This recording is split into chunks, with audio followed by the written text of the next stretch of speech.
Cheers, fight fans. What's going on, everybody?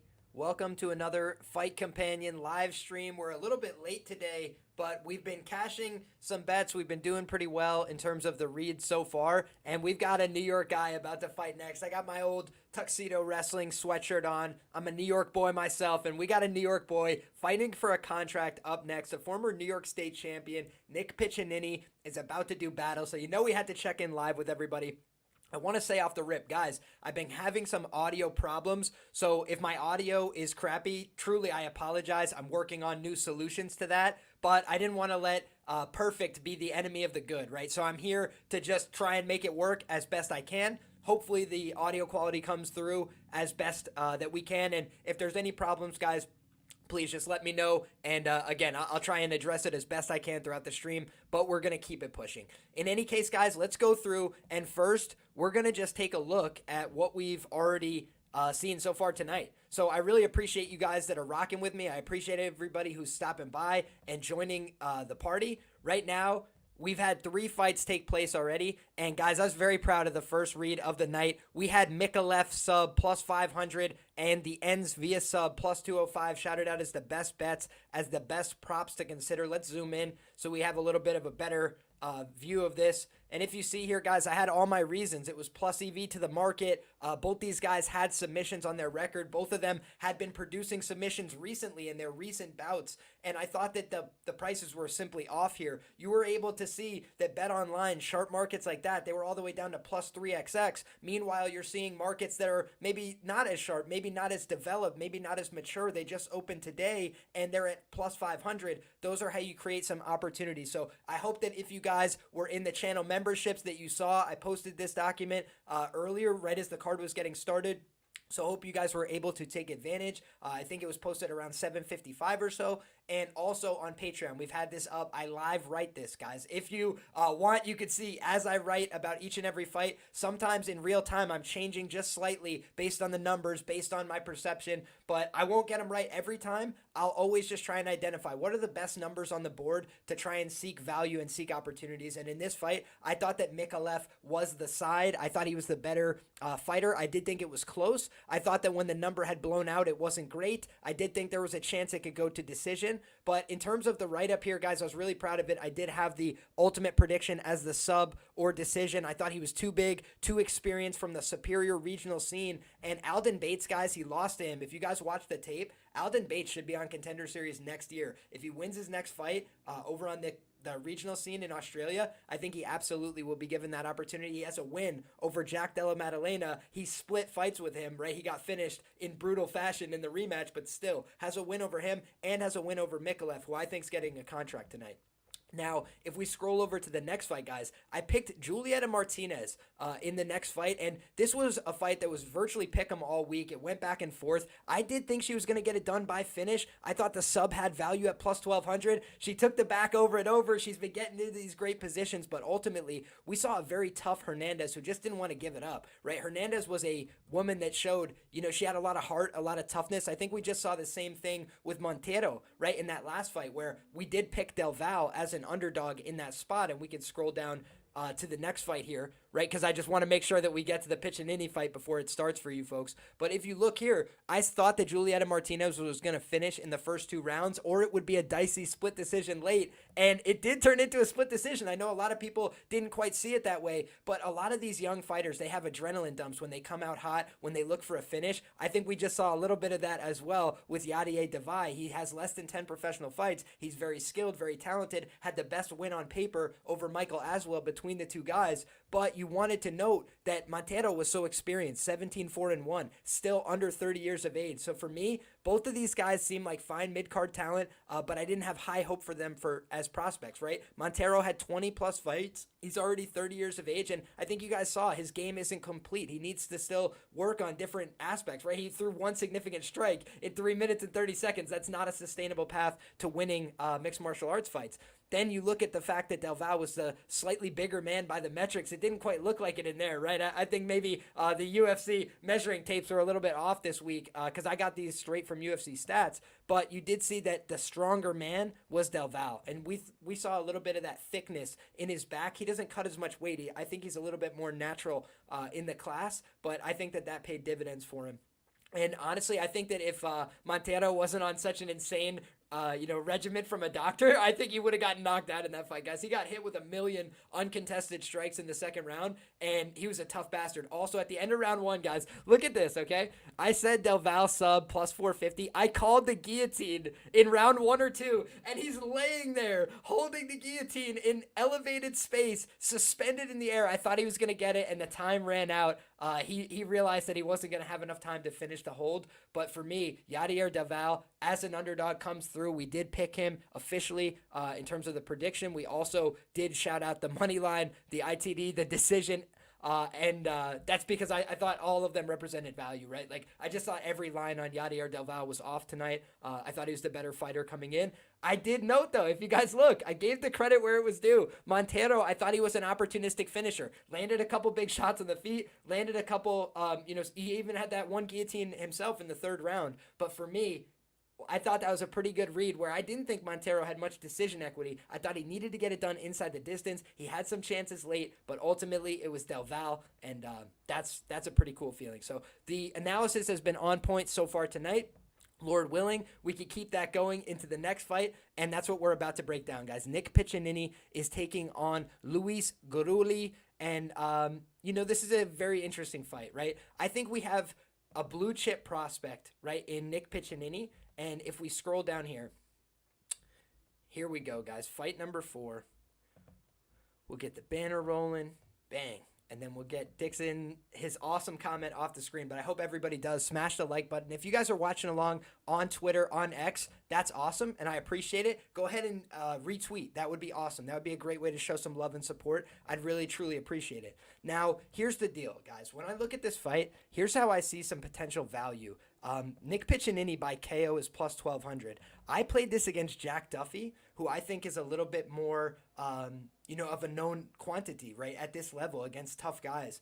And we just saw Jacoby Smith, his teammate, go out there and absolutely beat the tar out of somebody. They don't discriminate, right? They will look for submission attempts, but they're being violent. They're going out there and looking to take guys to the ground, beat them up with their punches, and use that ability. I've seen Nick Piccinini land hard strikes on the feet. I've seen him take guys to the ground and land damaging ground and pound as well. So I would not be surprised if he was able to finally secure a TKO. That being said, I think there's value on the ITD at plus 4XX. Again, this is a guy who in his last fight was very heavily favored to win, and all of his method markets were, significantly lower, essentially, except the KO. Now you're looking at a fight where he is not the one coming in on short notice. He's the one who has more preparation. His opponent's coming in on short notice, and he comes from a solid enough camp, but he doesn't have much experience at this level. And here's the thing. I could still be wrong, guys. I'll tell you, I'm a New York biased guy. I'll just own it if I'm wrong about this, and I'll say hats off to the guy, right? I'm never a guy who's going to be a bitter hater. But what I will also say is this. If you look, right, this guy, Luis Gurriel, I watched the tape, right? I would never come to you guys and say, like, believe me, Nick is so good, but not watch the other guy. I watched his tape. I saw him get dropped by a 4-5 opponent on the regional scene, and, he was in danger there. I saw him get dropped in his last fight by Jacob Silva, a guy who's a regional guy with a 500 record. And neither one of those guys is that level of athlete that Piccinini is. So maybe they're better strikers, but what I'm looking at is a guy in Piccinini who I think can generate a lot of speed and power. I think he's a blue chip athlete. And I think that you saw Gurriel have a lot of success in wrestling when he was doing Greco-Roman, when he was in a little bit of a lower participation rate activity, even against high-level guys. He was very good at that. But I think against Pitch, who goes to these low-ankle shots, who could take guys down and then ride from on top, I think he's going to have a hard time, and I do think Pitch is a higher level of wrestler and grappler, and we're going to have to find out. I think it should be a fascinating fight, and I'm really excited to see it shake out. We've got both guys in the octagon. We've got a lot of love and support for both guys in the arena. If we look at the anthropomorphic advantages, Piccinini's the taller fighter. He's got a longer reach. He's the younger fighter, and he's got a little bit more preparation. On the other side of the equation, though, it is a tough guy for Gurriel. I did mention, I think he's got a path to a KO, right? Nobody's invincible. Nick does leave his chin on the center line at times, and Gurriel has a few knockouts.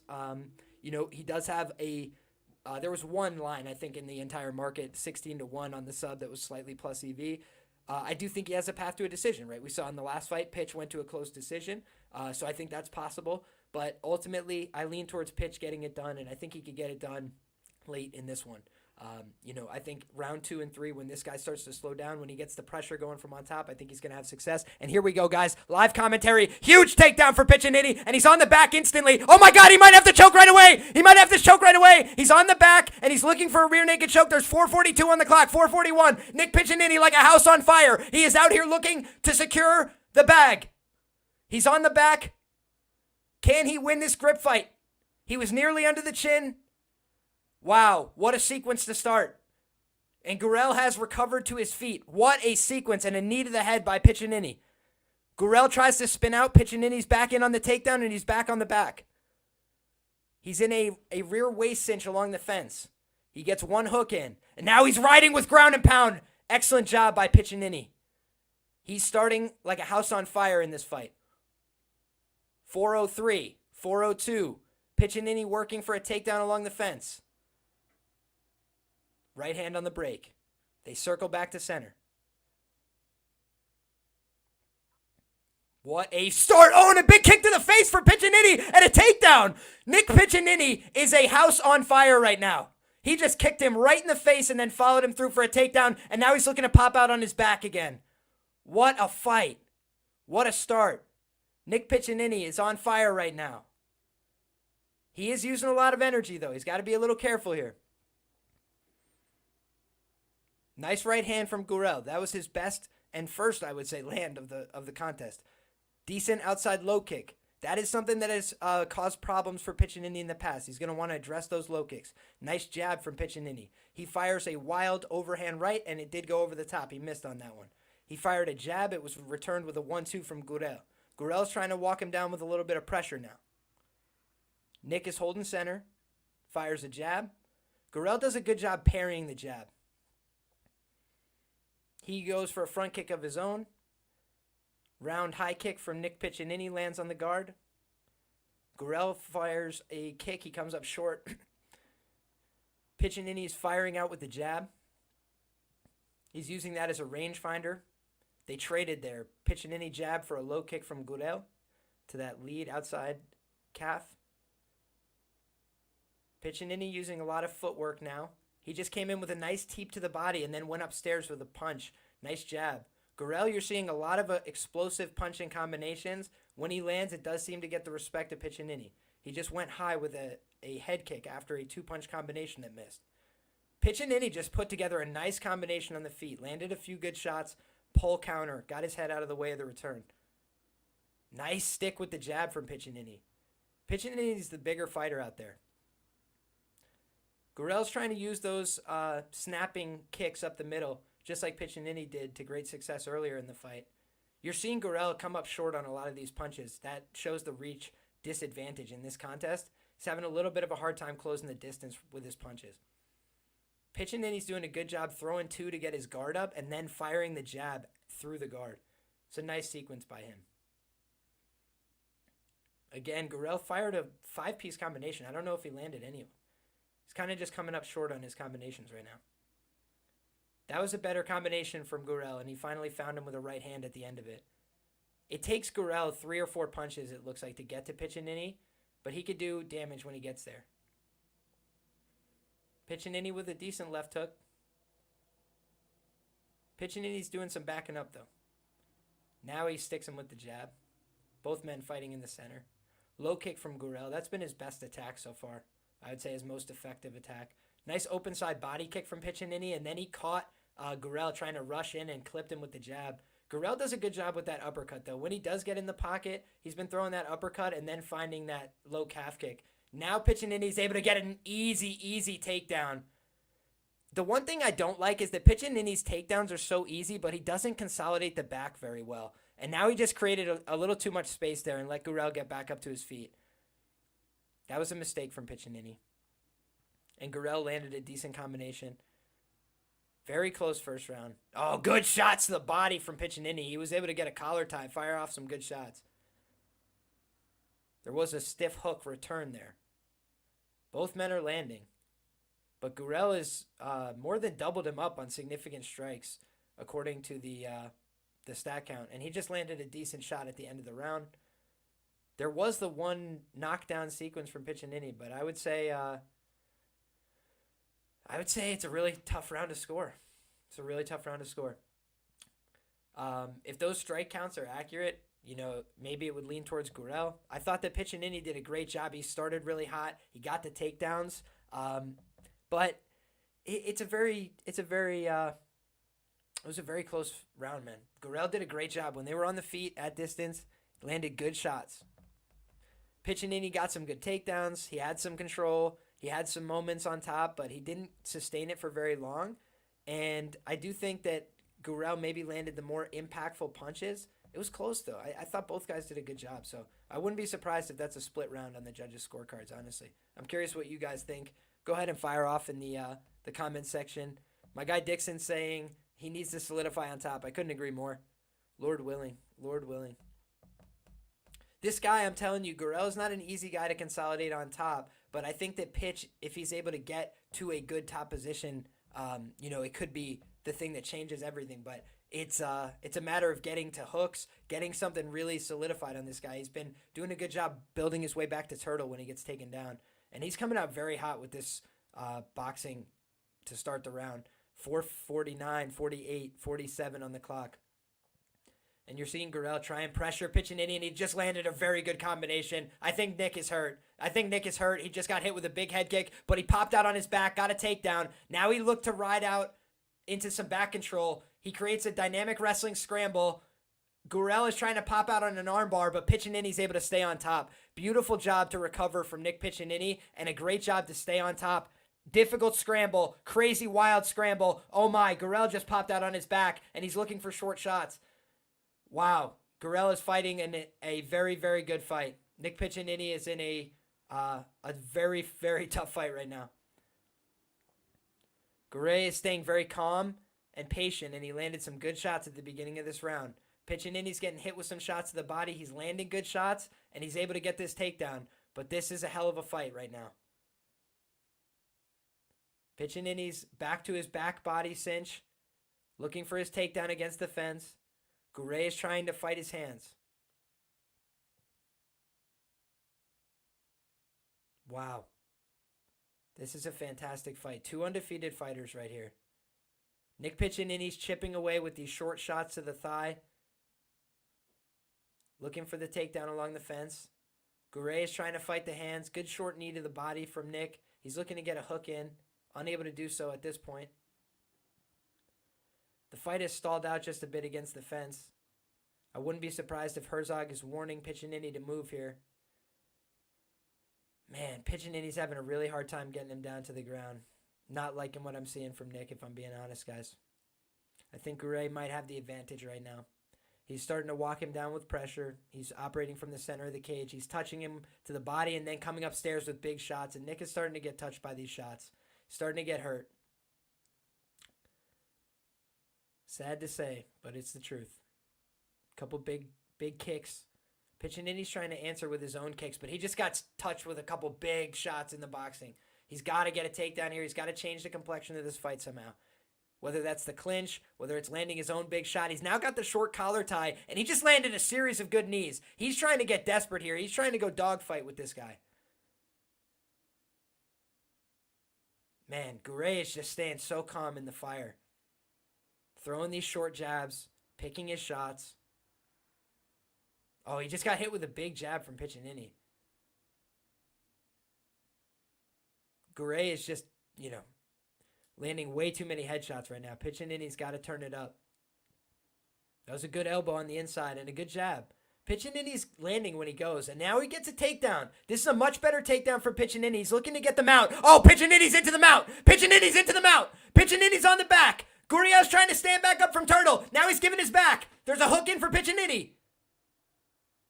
Wow. Great scramble. Piccinini's got the hook secured. But Gouret is able to continue to get this base. Incredible.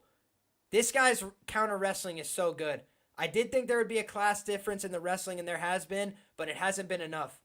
So far, Gouret has just been too tough, and his cardio has held up even better than I would have expected. He's on short notice here, and I know he trains at a good camp and those things, but he's been in a wrestling dogfight for a while now. Now he's starting to get taken down, and now the reactions aren't quite as good. Nick Piccininni's on top with 1 minute to work in the round. And he's looking for short ground and pound shots. Gouret is being forced to work at a very high rate. 6 takedowns on 8 attempts for Nick Piccininni, and now he's starting to control a little bit better. He's starting to try and take the back. Gouret just tried to jump off the cage and nearly propelled himself into the double leg of Nick Piccininni. This has been an absolute insane turn of events. Nick Piccininni has turned this into a wrestling match, and he is starting to take back some control here and force Gouret to fight on his script right now. Well done by Piccininni to change the complexion of what was looking very dangerous for him. He's still got to do something big, I feel, to take back this round. He goes for a mat return, lift and return attempt, unable to secure it. Chipping away with short knees, 17 on the clock. Knee to the body, elbow over the top. They exchange in the middle. Gouret is just a little bit cleaner with his boxing. He throws these hooks that land a little bit more impactfully, it seems. But Piccininni was able to punctuate with a decent jab there at the end. Dana and matchmakers are clapping. It's been a hell of a fight so far. Both these guys are absolutely brawling. For me, I think that Nick Piccininni, right now, if he wants his contract, he not only needs to win this fight, he needs to go out there and finish this guy in the 3rd round. And I think it's going to be a hell of an ask. I think this guy is tough as all hell. But I do think what we saw from him in that 2nd round is that he has the better game when he gets it on top, on the ground. If he's able to get this guy flat on the bottom in the full mount, I think that's how he wins this fight. I think he needs to try and take it there again. I think that when he gets those takedowns, he needs to stop settling for this guy turning up to turtle. He needs to pin his ass. He needs to force him, whether it's half guard or the top mount position, to settle on bottom, and then he needs to go out there and finish this fight. That's the way I see it. I think he might have won the 2nd round, but you don't want to leave it in the hands of the judges. You don't want to leave it anything close. That I honestly, I can't even remember. This fight has been such a whirlwind. Oh my God, what a fight! What a fight! And I will say, guys, normally I'm not as biased on the call, but I've literally been in the building when this guy won a state title. I'm a fan of Nick Piccininni for a long time, so I'm anxious to see how this one turns out, but I have nothing but respect for Luis Gurriel and everything he's put forward in this contest. Hell of a fight from both these athletes. And we've got 46, 45, 44 on the clock. Piccininni's taking the outside right now. Gouret is trying to track him down.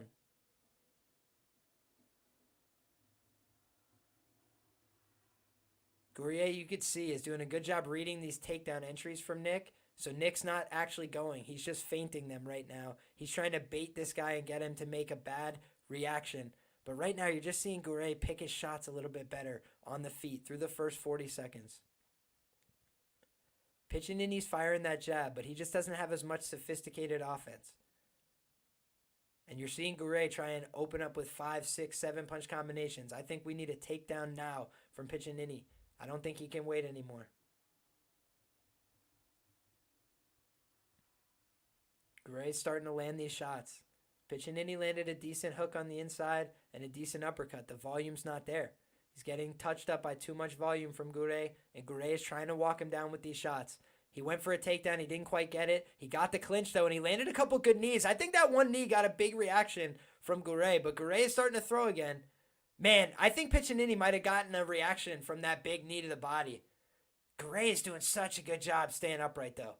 Fantastic takedown defense. If I was Piccininni's corner, I'd be saying grab him in the clinch and try and knee him to the body right now, because I think that's the only way he's going to take him out. This Gouret guy is very tough. He's very strong, but I think he's slowing down, and I don't think he wants to get hit in that body anymore. I do think that's the path for Piccininni right now. These guys are going to absolute war in the center. Gouret is the guy who I think is starting to slow down just a little bit more, but that's understandable. He's on short notice, and he's throwing the bigger shots. He's landed the harder shots. So it's incumbent right now on Nick Piccinini to do something special to win this fight. I do think he's seeing an opponent slow down in front of him in Gurrier. He needs to land something special here. He just landed a good jab, but you're seeing Gurrier just stick to this traditional boxing approach. Couple of decent elbows from Piccinini. Now he goes for the takedown. He gets extended on the sprawl, and then he goes for the second re-attack, and he gets it. Beautiful takedown from Nick Piccinini. The New York boy taught him how to wrestle. He's in the mount. He's going for ground and pound. Nick Piccinini, close the show, and you'll be an American hero. Close this show. Nick Piccinini, do your job. You're an American hero. Go on. Go on, Nick. Big ground and pound from the Oklahoma State representative. Big ground and pound from the New York State man. He's going for these short shots. He's got Gurrier in all sorts of trouble. He's looking for the late finish. Nick, be a legend. Gurrier is staying tough, man. Gurrier is staying tough. He was mounted. Now he's trying to recover. I hate that Piccinini's letting him turtle a little bit. Flatten this guy out. Give him nothing. Hips down, Nick. Batter him. He's tired. Excuse my language. If I was cornering him, these are the things I'd be saying. Gurrier is a gangster. He just stood back to his feet. What a performance from both these men. Unbelievable. Holy shit. You see why these guys don't lose fights. They refuse to lose. They won't accept it. Most guys right there, when they're on short notice, guys, they get taken down. They get put in the full mount. They quit. And this guy just found a way to get back up to his feet again. With short time left. I mean, God bless him for it, man. He's a tough son of a bitch. Wow. Nick Piccinini just put it all on the line to try and finish that guy right there. Wow. Gurrier is a gangster, man. I take my hat off to the guy. Absolutely. This has been a war. Win, lose, or draw, this has been an absolute insane war. And right now they are standing there like Don Fry back in the day, just holding each other in the clinch, throwing short shots. But right now, Piccinini's behind on the strike count, man. He needs to do something special, I think. It's a close fight. It could go either way, but when you're behind, doubled up on strikes, you need to do something special. You got to make it happen. And he's getting to these takedown attempts, but I just don't know if he's got it right now, man. I think that Gurrier might got it. I think he might have to come back and do it again next time, man. If there is a next time. It's a hard business, man. There's not that many opportunities, and I think he's going to have to come back next season. It's tough, man. Fought his ass off. Fought a couple tough guys on this season. Got a lot of great experience, but I don't know. I don't know that he won this fight. It was a hell of a scrap, though. Those two guys just fought their ass off. I think they both deserve contracts, to tell you the truth. But it's the hurt business, man. I don't know what's going to happen. And I got a feeling that that Gurrier got this one. But I don't know. Maybe I'm being too harsh on my guy because I'm a New York guy. But I'm curious what you guys think. Go ahead and let me know in the chat what you guys got. He should have tried for the RNC, says Aaron. I agree. But honestly, I'll tell you what, man. The Gurrier guy, the thing that was an unknown and what I thought was potential value in this fight was we've never really seen this guy taken down too much. We've never really seen him on bottom, and he was going against the best wrestler he ever fought. And the truth is, man, that guy showed that his wrestling is fucking excellent, and his grappling is excellent. So I don't know who won that fight. I think Gurrier might have done it. I think he might have taken the first 2 rounds. I think it's a hell of a scrap. I'd have to go back and rewatch it. It's hard to call a fight and also score it. I think that Nick won the 3rd round, but I think it was a hell of a fight, guys. I don't know who won the fight. Holy shit. Let's see who won this decision, guys. I'm going to listen in on the decision. Y'all fire up whoever y'all think won the fight and the score you got in the chat. I'm going 29-28 Gurrier, but I'm not sure. And I'm hoping I'm wrong.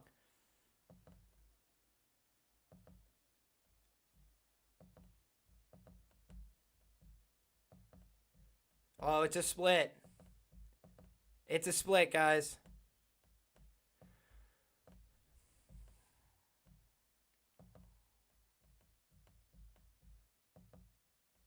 It was Gurrier. It was Gurrier.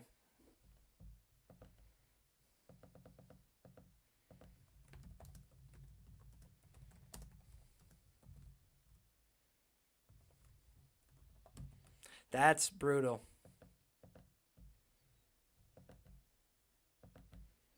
That's brutal. Oh, I'm happy for him, guys. He fought his ass off. He did it on short notice. There's literally nothing you could say badly about Gourier, and we'll pull it back up. We'll pull it back up. So if you look here, guys, I did think Gourier's most likely path to victory was a very close decision, right? And that's how he had ended up going. He did a great job, man. He really did a great job. And I got to just take my hat off to the guy. He's never fought a guy that is this good a wrestler. And right, if you see at the bottom, disclosing my New York bias, he's been a Nick Pitch fan for a long time. Always thought highly of him. I thought he was going to deliver tonight, and he was unable to do so. He fought hard. He fought hard in his last fight as well. But ultimately, the skill, the technique, it wasn't there. And, he's had two opportunities now. I think he's got to retool some things. I think he's got to go back to the regional scene. And I think that he could absolutely be a UFC level fighter in the future. I think that Luis is going to be a problem for people. But ultimately, just Nick didn't have a well-rounded enough game tonight. He didn't have enough volume tonight. And that's okay. It's things that you can still improve on. He's still a young man in the game. But it's unfortunate, right? Because he got two opportunities, and three opportunities, they happen, but they're few and far between. And he is a blue chip prospect, but you can't lose too many times before you lose that blue chip prospect status. And I do think that this definitely put some things in perspective for him, right? I think this is a big part of the puzzle. Gourier is just a good fighter, right? Gouret, I don't know exactly how you pronounce it, but that guy is a good fighter. I think his durability is not good, right? I think if you look long term, then that is,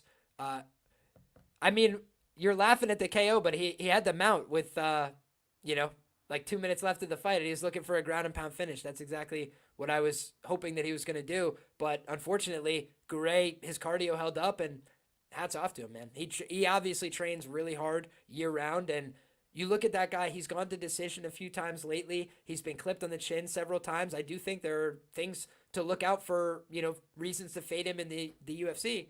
But it's also the fact that, he's a good fighter, right? And I did acknowledge up front, if you guys go back and watch the show that we did, I talked about how good this guy is at wrestling, right?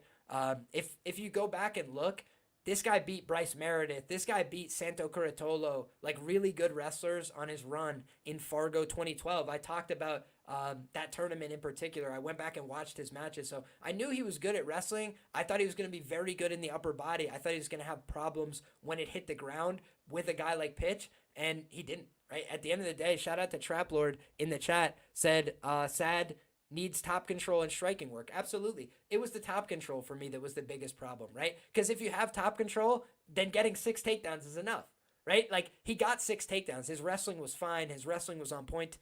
It was the fact that he was not able to hold him down. And I will say, guys, holding down a wrestler is a lot harder than holding down, just your average fighter. They have good instincts about how to get up from bottom, about how to build a base, about how to keep themselves from getting ridden out. However, when you're a guy of his level and his caliber, you should be putting in a ton of time, effort, and energy and focus into maximizing your wrestling skills. It should be one takedown and it's the round or the fight.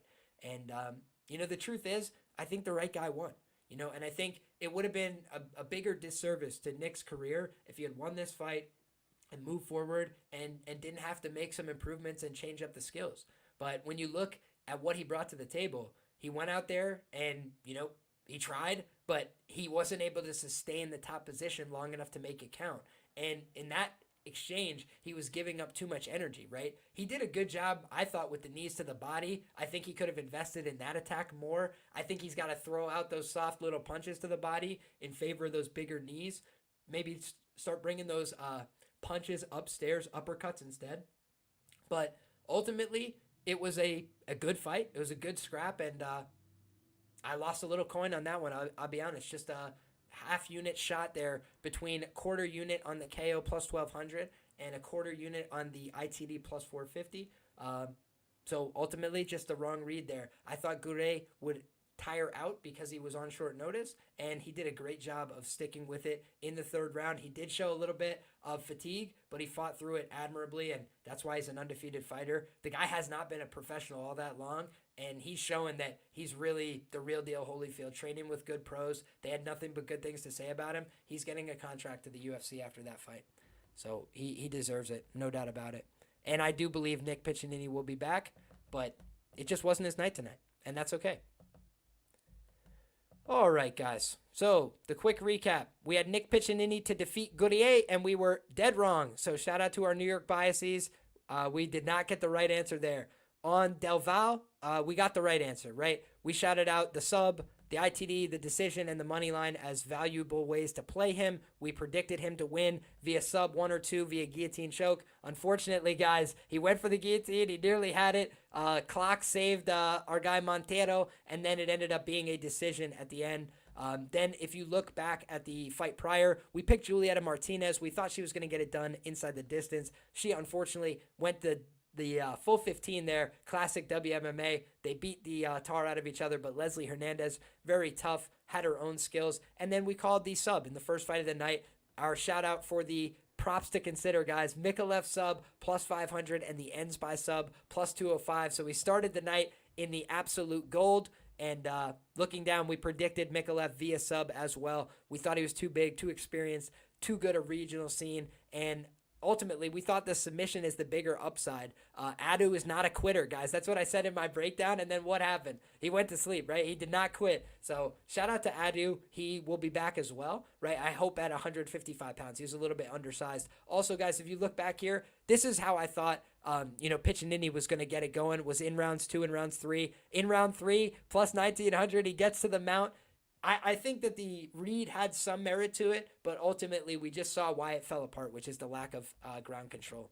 And also, if you were betting live, Gruel after round 1, wow, great fight. Absolutely. I think that was a sharp way to tackle it as well, Daz.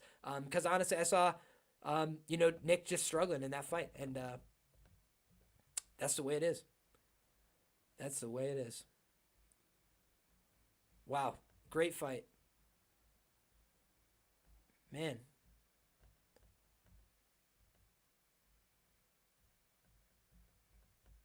There's some controversy about that scorecard on the timeline, guys.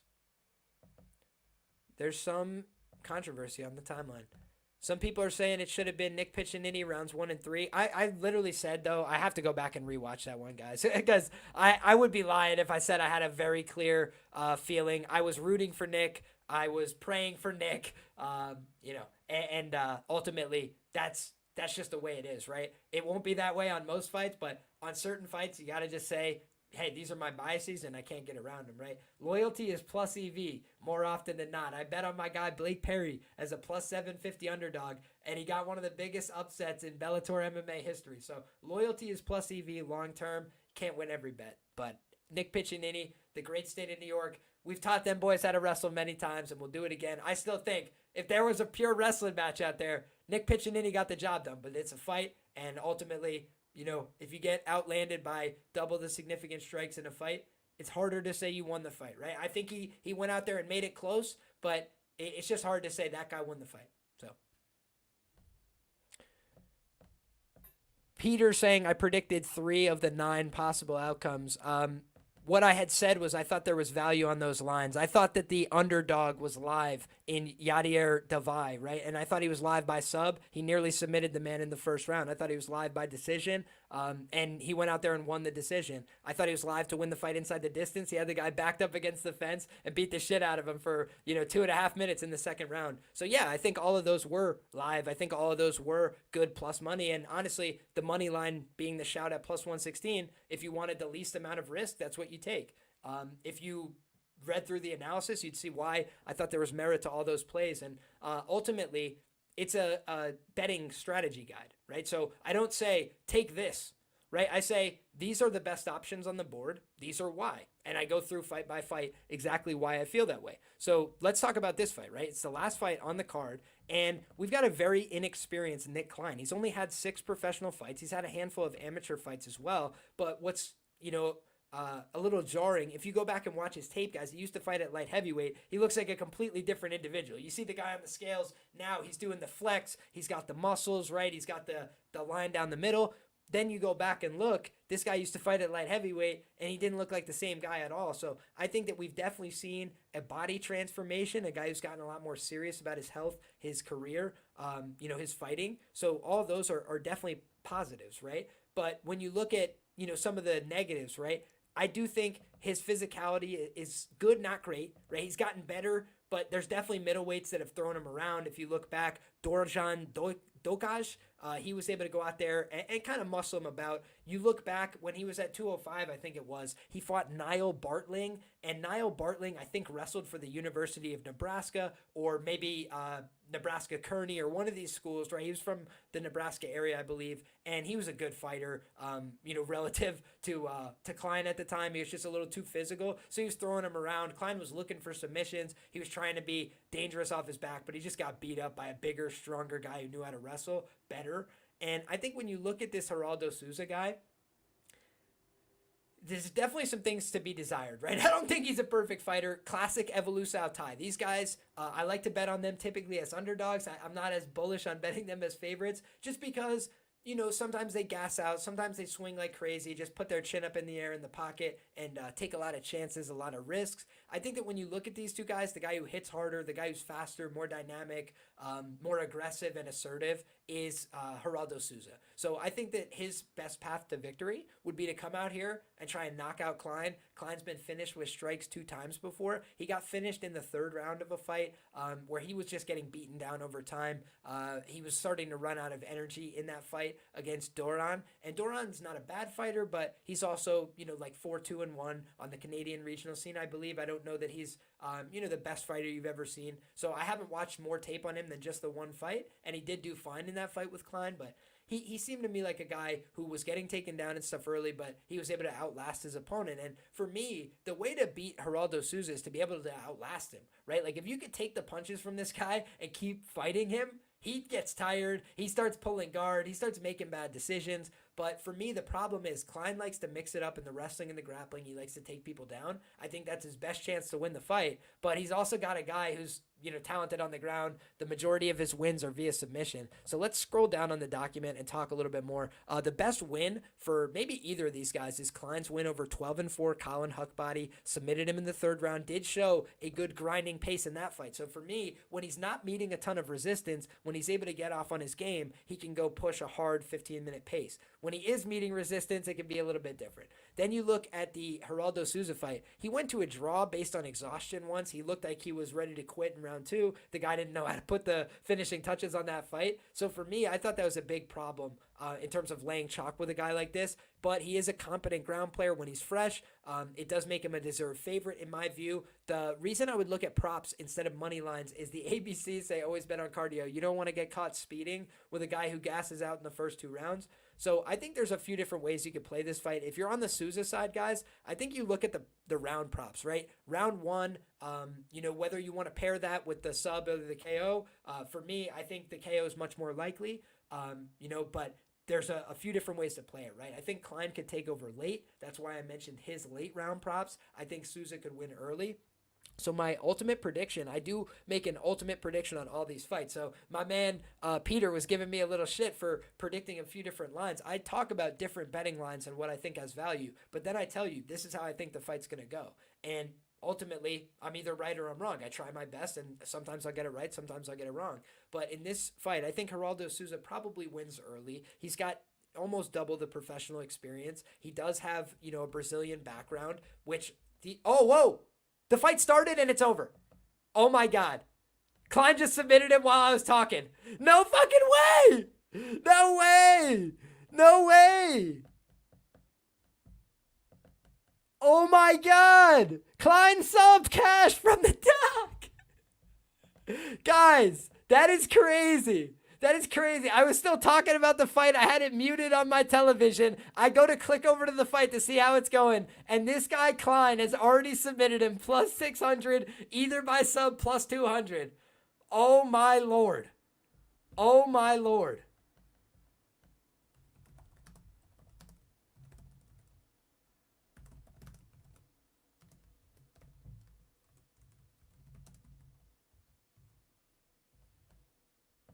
That is so crazy.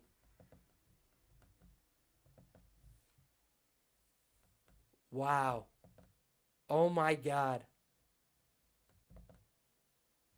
That is so. I want to see the whole.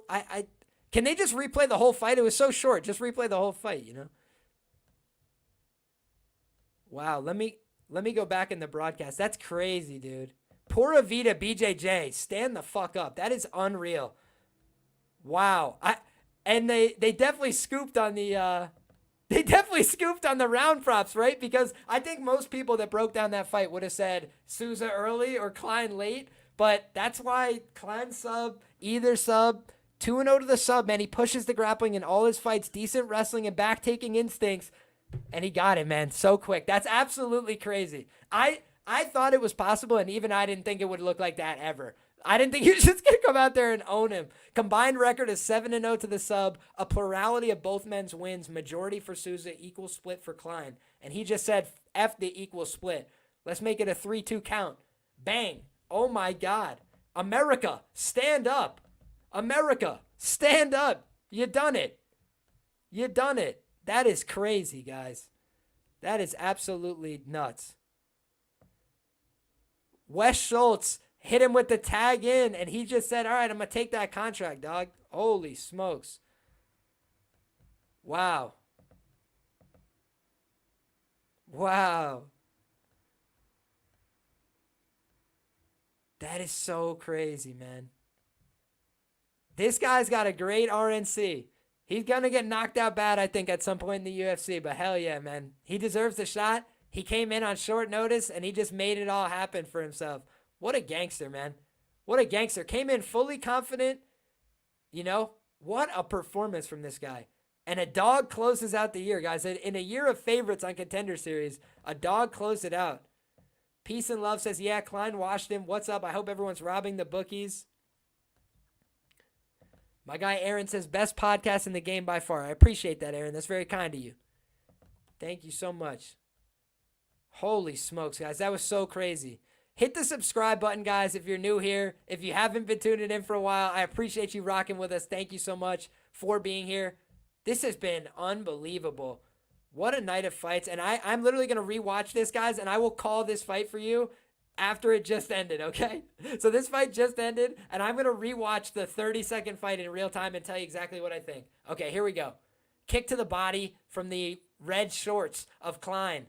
Klein came out with a lot of aggression. He goes for this takedown right away. He knew exactly what he wanted. Takes him down, passes to the top half guard, uses the short hooks with the punches to get to the back. Then he goes opportunistic. No hooks, rear naked choke. He went for the hooks after. I say it all the time. If you could get the grip on the neck, get the grip on the neck. You find those hooks after. He almost fell over the top. This guy tried to pull him over the top. How Souza did not escape is beyond me. This guy held on to that neck so god darn tight. Oh my God. Klein nearly pulled his head off. This guy's got a squeeze on him. Whoo! Holy smokes, man. My hat is off to this guy. This guy knew exactly what he wanted, and he just executed on the game plan. He never left anything in doubt. What a performance. Man. Wow. Wow, that's so crazy, man. This is why you never overthink something. On the show last night, I said, like, Geraldo was so bad and, like, all these things. And then I watched a little more tape from our guy Klein, and I was like, oh, he's so bad too. But Klein went out there and he executed, man. What we always have to think about in these fights is that's why there's multiple paths to victory, right? That's why both guys have a chance. It's these two different modalities. One guy wants to go out there and strike, right? And he got bamboozled, right? He thought, hey, we're going to go out there and strike. We're going to have a fun time. And then all of a sudden he's on his back. He's getting punched in the face. And before he knew it, the fight's over. And I always say that's what makes fighting better than other sports, guys. It's not like this isn't a baseball game. There's not 9 innings scheduled, right? There's 15 minutes if we absolutely need it. If we need 10 seconds, we need 10 seconds, and that's it. We'll wrap everything up and go home. The air of finality constantly hangs over a fight. You can't look away. And this guy, Nick Klein, just said, give me that opportunity. Snatch that. Wow. Talk about taking a chance and making it big, quick. 90 seconds or less. Whoo! What a guy. Man. All right, guys. We got to go one more time. Let's go back to the strategy guide, and we're going to go fight by fight, and we're going to talk about a few different things, okay, guys? We're going to talk about what went right, we're going to talk about what went wrong, and we're going to talk about what we can learn from, all right? So first and foremost, what went right?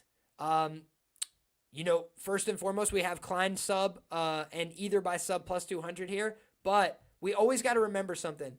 If somebody's not good, then they probably shouldn't be a big chalk favorite on Contender Series to anybody, right? If they don't have good skills, if they can't cover the price, and maybe this was just a meme outcome, and if they ran it back, Geraldo would beat him. So I don't want to overinterpret one outcome, right? And every fight has its iteration, and it could look totally different if they ran it back. But for me, it does just tell me that this fight at worst should have probably been a pick'em price. So if anybody took Klein as the dog here, I think you're on the right side of things ultimately. I think any kind of chalk in a volatile fight like this, where both guys were out there wild, crazy, aggressive, rabid in the first couple exchanges, it's probably just not going to work out long term, right? Then we look at, okay, let's go say, where did we go wrong with the Souza side? I think that we covered where his win equity was. I think he was going to come out wild and aggressive. I think he was going to come out trying to swing and land. I think his opponent knew that. So he came out and just killed him early, man. He just went really hard after him, man. I thought that was an impressive showing. So for me, I think Klein is a guy that we want to keep an eye on this space. Is he getting better over time? But we also want to remember this. A lot of guys get a lot of hype coming off Contender Series. I didn't think this Geraldo Souza guy was very good. So now, do I want to say Klein is a great fighter because he beat this Geraldo Souza guy who I don't think is very good? No. I want to say either let's take a wait and see approach and see who Klein gets and then evaluate from there, or say maybe we look to fade this guy. Maybe we look to fade him via KO potentially when he gets to the UFC because we assume he's going to go against a better fighter than Geraldo Souza in his next outing. That's something I'm at least going to be thinking of. But in any case, guys, I would say my analysis on the last two fights was probably my worst analysis of the night, and that happens to be because it was, I guess Klein sub is pretty good call, so I'll take that. But what I mean is I just wasn't as proud of that analysis as some of the analysis that we had up top, where I felt like we did really, really well. So the things I want to improve on from this one is cleaning it up just a little bit. Maybe not putting the faith in Sousa, maybe looking at the underdog money line side as the primary side there. The one other thing is I included Klein sub. I included the ends by sub. Both of those cash. I should have had Klein moneyline in there as well. So that's just an oversight by me. Also, I should have looked at what Klein sub 1 was because if you look, I mentioned Klein sub 2 and sub 3, and then he cashes the sub 1. So if we had the shout on him via sub 1, that might have been a huge game changer as well for the betting strategy guide. And my goal every week is when I make a document like this to improve on it, right? I want to learn the lessons and then make it a little bit of a better product over time, each and every time.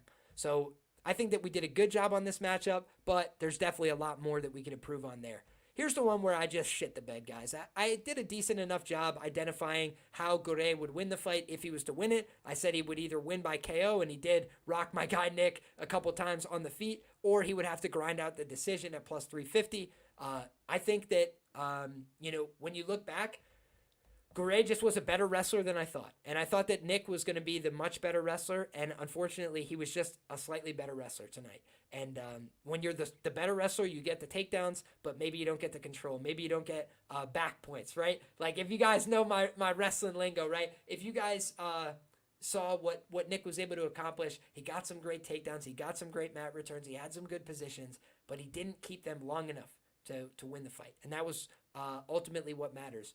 When I talked about Tatsuro Tairo, what makes him special, it's duration. Duration and dominance. That is a scoring criteria. If you can dominate somebody for a long duration, that scores points in mixed martial arts. But if you dominate somebody 30 seconds at a time and then they punch you in the face, you're going to lose. And unfortunately, that's what happened tonight. I hope he learns the lessons from this mistake.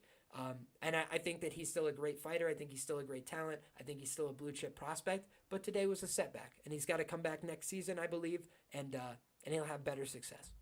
But ultimately, guys, I did get it wrong, right? My prediction there was on Nick Piccinini via KO, so I got to own it. I thought that was a good play, and it wasn't, and that's the way it is. So lesson learned. I went to the well with that twice this season, and it was a bad play both times. I thought it was a bad play because of the opponent last time, and it wasn't. It was a bad play because of the read, and I won't make it again. So sometimes I commit to a system bet when I think that it's a really good read, but you have to evaluate, am I actually getting good value here, or am I getting the illusion of value?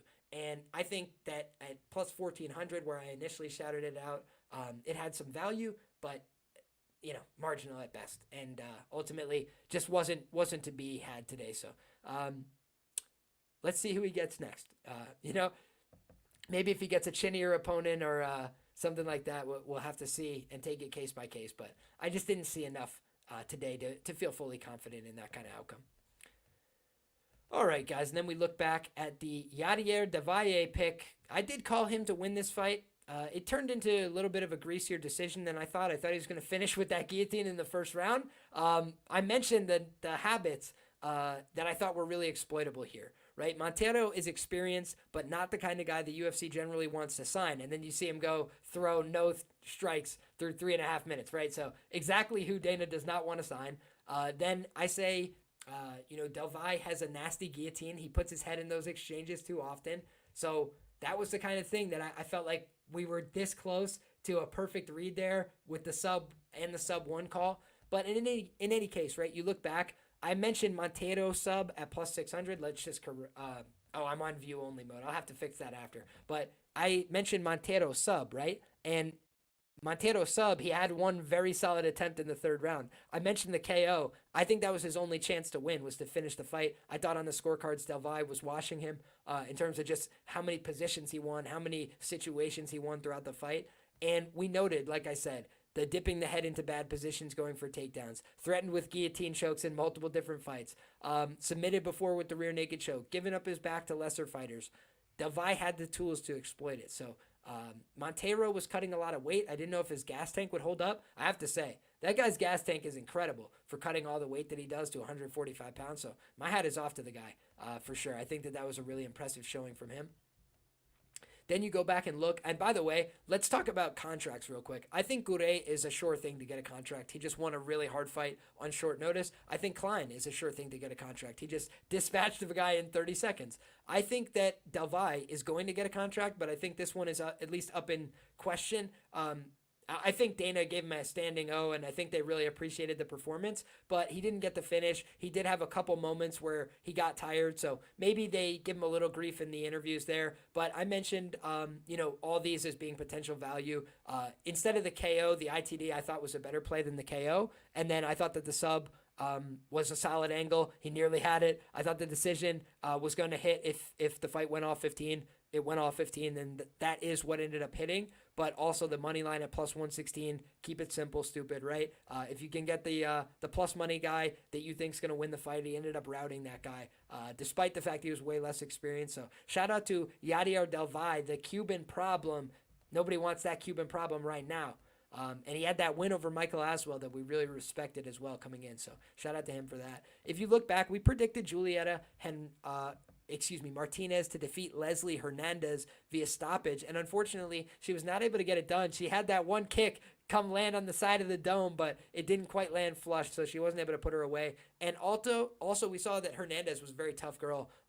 She was willing to stay in the fire when she was getting beat up a little bit, when she was in bad situations. She fought out of it. So I think that you look back, and my gut said Martinez was going to start hot, go for the kill. I think that she kind of got started, 4 minutes in, and then went burning really hot for 6 minutes, and then died again in round 5. But she did a decent job, and I think at 20 years of age, all I can say is my hat's off to her. Incredible performance. She's been fighting since she was 16. Excuse me, I need coffee, guys. Since she was 16 years old, she's been fighting, and I think that showed, right? The composure to get it back when you start slow and you're getting boxed up a little bit. For a young girl like that to find her way, I thought that was really impressive. A young woman, I should say, excuse me. So really impressive stuff by Julieta Martinez. And then Leslie Hernandez on the other side. I think she should be offered another opportunity in the future on Contender Series. I think she's good. She's out of the MMA lab in Arizona. She only had like 5 professional fights. She just doesn't do that much damage right now. I think she needs to find ways to get the fight to the ground and look to improve her ground game, because that's how I think that you leverage, your skill set in WMMA. She's got the good boxing to fall back on the feet, but her reach is not very big, and in this fight, she had a punching advantage, but the kicking advantage was definitely on the other side. And we saw that Martinez came upside her head a couple times and just fell short of, really landing serious shots. So I think that could be a problem for her moving forward. Some contracts are being given out right now, and I'll have to check in on those in just a second. But the last thing to note here is Jonathan Mikalev, right? And this was the first fight of the night. Whoo boy. We called the subber decision here for Mikalev, and the submission, the bigger upside play, right? That was pretty cool, man. Because you look back, props to consider, number one on the list with all the reasons why. Mikalev sub plus 600, or excuse me, plus 500. 16.7% implied win probability. Definitely looked higher than that to me. And then the ends via sub, 32.8% implied win probability. I thought it was closer to 50%. I know that sounds high, but you look at both these guys, they're on a run of, finishing late. And I did say at the top of the show, Black, that my microphone has been coming in and out a little bit. I'm getting a new microphone. I'm working on improving that audio quality. However, in the interim, I just have my audio not being perfect right now. I'm trying to not let the perfect be the enemy of the good, but it's definitely a little bit lower than I would hope. So I will try and speak loudly and clearly into the microphone, but you may need to adjust your audio settings accordingly. So I apologize if that is the case. But in any case, guys, we'll close out with this. If you look, one thing I always try and do is for all the plays that I talk about in this document, I explain why I think there could be value. I cite specific examples, right? So if you look, I said in this breakdown that it was plus EV to other books in the market. I tell you what those other books are, and then you can look for yourself. Man, 10-cent difference at BetRivers compared to FanDuel, right? 20-cent difference between BetRivers and DraftKings, right?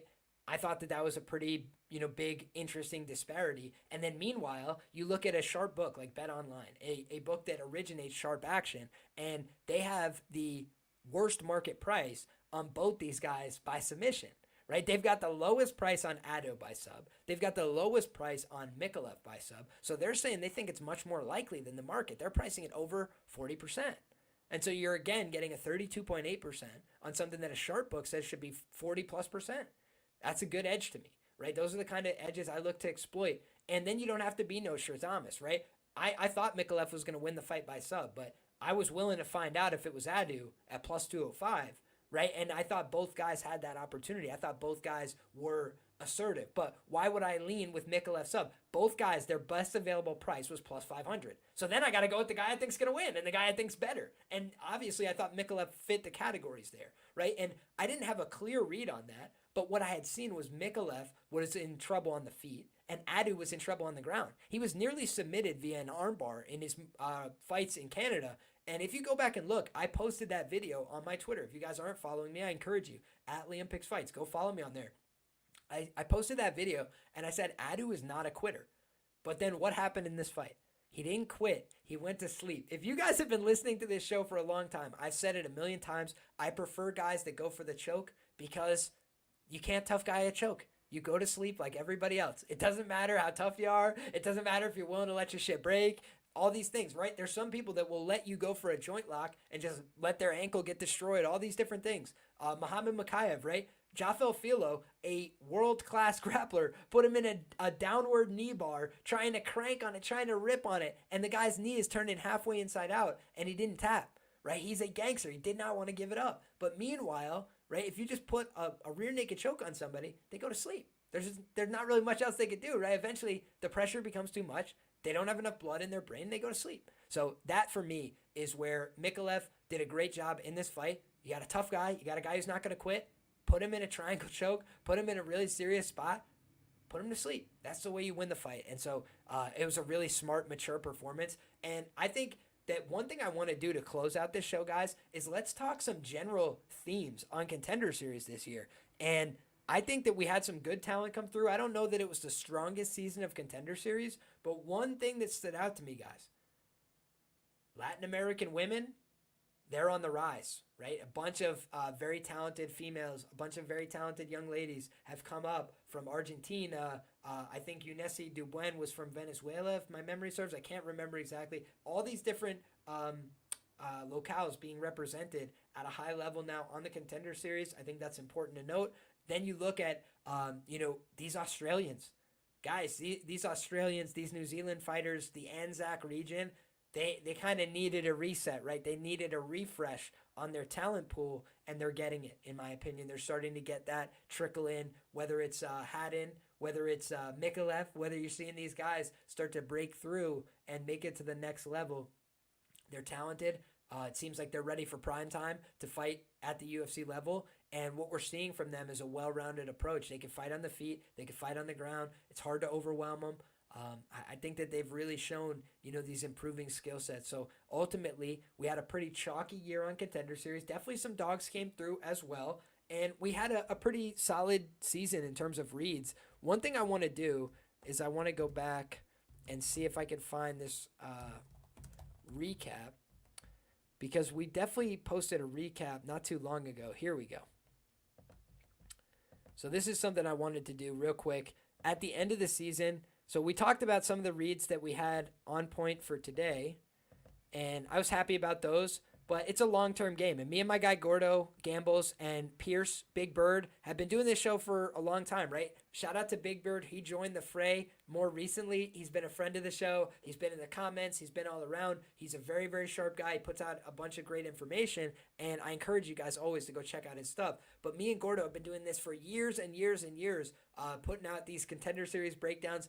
In my humble opinion, some of the best in the game. So if you guys appreciate those Contender Series breakdowns and us trying to come out and give a great free product to the people consistently on a weekly basis, then I would really encourage you to do two things for me, which is number one, get subscribed to me on YouTube at Liam Picks Fights. I put out a lot of great content about fights, about betting, about predicting these fights, and trying to give you good analysis. Also great conversation, bring on great guests. That's what I try and do all the time. And if you guys enjoy that kind of content, make sure you hit subscribe. Make sure you show a little love.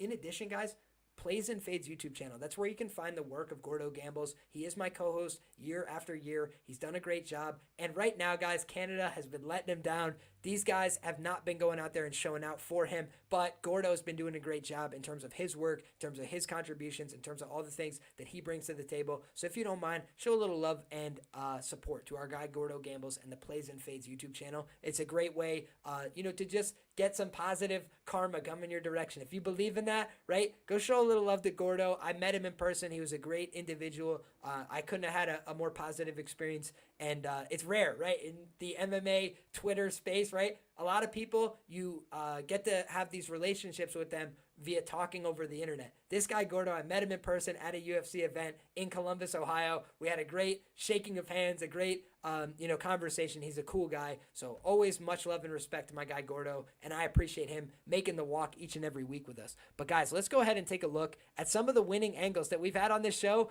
from all the way back in week 1. Loner Kavanaugh, the KO of the season, right? We said that the KO was off at 6-1. We said that the ITD was off at plus 350. Bang those home. Jose Delgado by KO, plus 2XX. It was in the dock. Bruno Lopez, ITD, minus 165. Think we had the fight not to go as well. Who's counting? Rami Hamed, plus 190 on the money line. Did he win by decision? You tell me. Yes, he did. Abdul Malik by KO, simple, right? Minus 150, a little chalked out. It was simple money. He went out there and did what he was supposed to do. So ultimately, I think that, week number 1 was a success. Week number 2, it was a slow week, but we had one when it counted. Cody had in money line. Cody had in ITD. Cody had in via sub. We called the club in sub. We said it'd be early. I was very proud of that one. And it made up for the other. Malcolm Wellmaker, ITD, plus 110. It might not be plus money when he's in the UFC, guys. I'll just warn you of that. Then you look back at this guy, Bogdan Grad, money line, plus 350 via decision. Close decision. He went out there and earned it in blood. Marco Tulio, KO, minus 129. Another chalky KO prop, another one that cashed. So when they offer you these huge chalk favorites, right? We say buy it down to these affordable chalk props if you have to on Contender Series, because then if you get burnt, you get burnt at minus 130. You don't get burnt at minus 400, minus 500, right? That's at least the way I play the game. Also, I didn't know that Puliaev was going to win the fight, right? I think I predicted Liam Anderson because he's a tough bastard and he's got a great name like Liam. But I also mentioned the decision at plus 750 was whack. I was like, Liam Anderson's a tough bastard, right? He's going to have to beat his ass or something, right? Then you look back.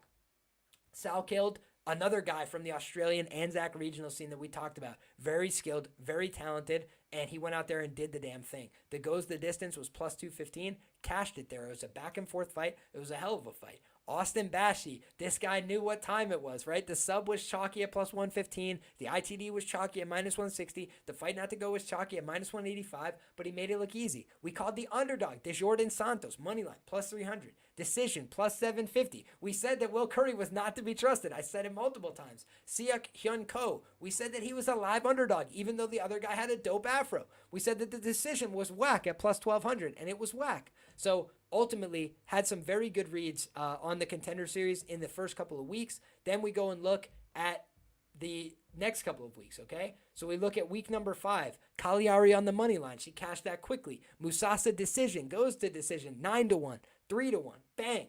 Belgarui round 3 plus 850. Bang. Sterling round 2 plus 550. Bang. We're getting it down to the round. We know exactly what time it is. Feeling good. Hassan Zada by sub. I thought Hassan Zada was dead in the water. I thought he was giving up, and I tweeted, that Hassan Zada, one of the worst to ever do it or something like that. And then he still submitted the guy right after, cashed the sub 3 plus 1900, and I said somehow our guy, what's his name? The quiet man, Dylan Mantello, was somehow worse on the night. So we wish him nothing but the best, but that was a tough look for sure. And then you look at Ben Bennett, money line, minus 130, gutted it out. Tough fight, found a way to win it. I think he was going against Joey Hart. A lot of people were on Joey Hart there because of the size, the athleticism, and we said Ben Bennett was going to find a way to get it done. And I even said in my breakdown, I said, Ben Bennett has the kind of style that will probably win this fight and not get him a contract with the UFC. He won the fight. He did not get offered the contract with the UFC. We said that Gauthier was probably the money line side at plus money, but the line had flipped to him being the favorite. So we said, don't chase the favorite chalk price tag. Get that KO at plus 200 instead, and he banged that instead. So there you go. A couple of good ones. Then Kevin Vallejos. I thought the Teague was live in rounds 2 and 3, but Kevin Vallejos starts so hot. He comes out swinging with the boxing, and he's a killer. We saw that when he beat John Silva in the first round, and Kevin Vallejos went out there and delivered this guy plus 300 on the round 1 prop. Kevin Christian, we said the sub was live. We said round 2 was live. If you were a real Nostradamus, you went ahead and put together Christian via sub in round 2 was live as well at a big plus money number. So Kevin Christian did the damn thing for us. Michael Frunza as an underdog. We said the KO was too wide at plus 350. We said that Frunza had a good chance to get it done if the fight went late. Kutsi comes out on fire, and then he gives up down the stretch. How about this, though, guys? Week number 8. Were you here with us? Did you come to the stream where right before the fight started, I was like, yeah, Torres Finney, round 1, KO 1, and then he did it. He delivered absolutely as we expected. Jacoby Smith, ITD, another chalk ITD. When I'm suggesting the chalk ITDs, more often than not, I feel that they hit. In the Contender Series at least, right? Sometimes the plus money ones I get a little too cute, but when I think that the chalk ones are going to hit, more often than not they do. Then you look at Torres Finney ITD was plus 112, and he absolutely smothered that guy. We thought that either the KO 1 or the sub 2. He almost had the sub 1 and the KO 1 in the same round, but either way, he got it done. Alberto Montes, how about this, guys? We called the Anaconda choke in the second round. He cashed with an Anaconda choke in the second round, the plus 540.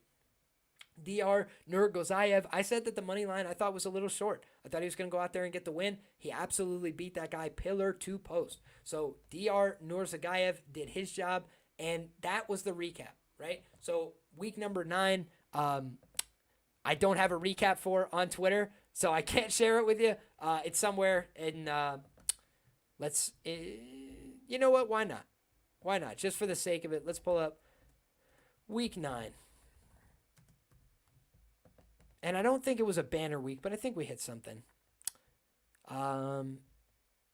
So Gauchi, we called him as the winner, and he was able to get the job done in the flyweight opener. But we thought he was going to get the finish. He was not quite able to do that. We thought Islam Dulatov was going to get it done inside the distance, but we did think there was a chance he would get it done late. And instead, he absolutely murked that guy in the opening exchanges. They just kept fighting like absolute madmen. Then you look at the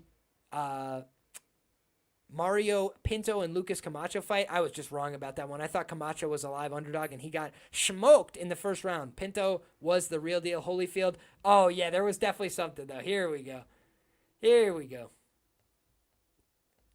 So the Week 9 betting strategy guide, it all came down to this. We needed Cody Steele, ITD, plus 130. He banged that. The KO plus 430. He banged that. I thought it was going to be the sub, but he just went out there looking for blood and absolutely delivered Chasen Blair. It was a fun fight. It was a great scrap. Chasen Blair had nothing to hang his head about, but Cody Steele, real deal Holyfield, sat down in the pocket and kept going.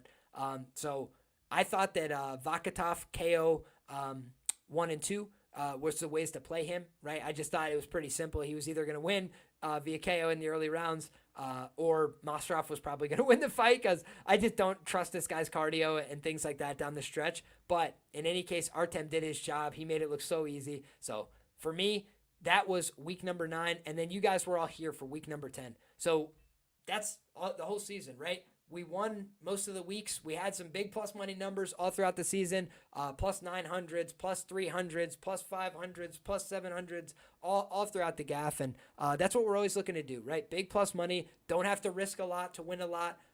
And it's just a way to keep the Contender Series fun. It's a way to keep yourself invested. It's a way to find these prospects before the rest of the market, right? Everybody else tries to play catch up on these Contender Series fighters, but a lot of times the biggest edge that you could find on these fighters is getting ahead of the game. Finding a fighter that you really like before the rest of the market does. I know everybody wants to give me grief right now on my guy Tatsuro Taira, right? And I'll always say, celebrate the wins, own the losses. But despite taking about a 2.5 unit loss on my guy Tatsuro Taira over the weekend, I'm plus about 20 units betting Taira fights since he got to the UFC.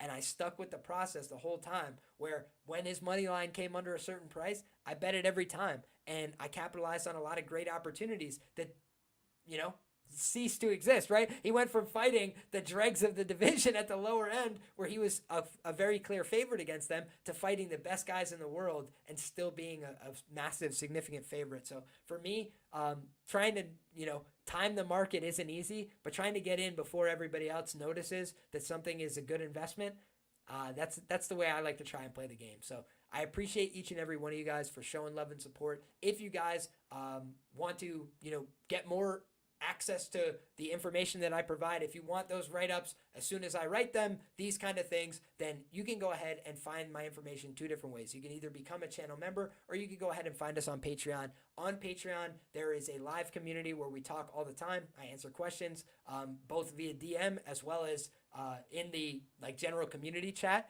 And we're talking about fights. There's a lot of very sharp people in there that break down the fights. I learn a lot from the guys that are in there as well. I always say the sharpest chat in the game, and you guys extend from here to there. So I appreciate each and every one of you guys for the support. Thanks to everybody who watches along live for these breakdowns. If you don't mind, drop a like on this stream. It helps other people find it. If you're watching on social media, go ahead and make sure that you're followed. If you're not already following, I appreciate the support. Also, go ahead and share. If you have other people in your network, other people in your audience that would care about this kind of content, that enjoy talking about the fights, I really try and keep it pretty simple in terms of the stuff that I tweet about, talk about, break down. It's about fighting. It's about mixed martial arts. It's about combat sports. About as far as I'll stray is talking about the industry, talking about wrestling, talking about grappling, the component parts of martial arts. But that's really what you get from me. And I try and keep it simple. I try and keep it fun. I try and keep it positive. If y'all haven't seen, I was getting a couple of death threats and some crazy shit on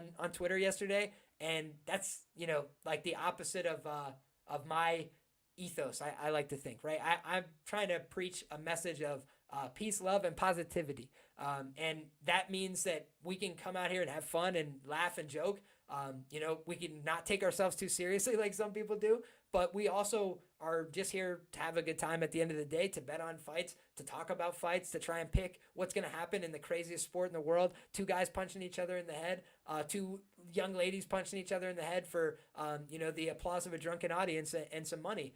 It's a weird sport to bet on, but I enjoy it. I love what I do. I love talking about these fights with each and every one of you guys. And if you enjoy it too, make sure you hit subscribe, make sure you drop a like, and make sure you come back next time. We're having all the same fun again. Thank you all so much. And who knows, if this gets to, if we can get through a cup of coffee here and still feel good, maybe we'll come back later tonight for a first look at the UFC card coming up this week. So if that's something y'all would be interested in, get at me on social media at Liam Picks Fights and let me know, because I think that either today or tomorrow we're going to be doing a first look at UFC. So cheers to you guys. Thank you all so much for being here. God bless, good luck, and come back next time. We're having all the same fun again. Thanks, everybody.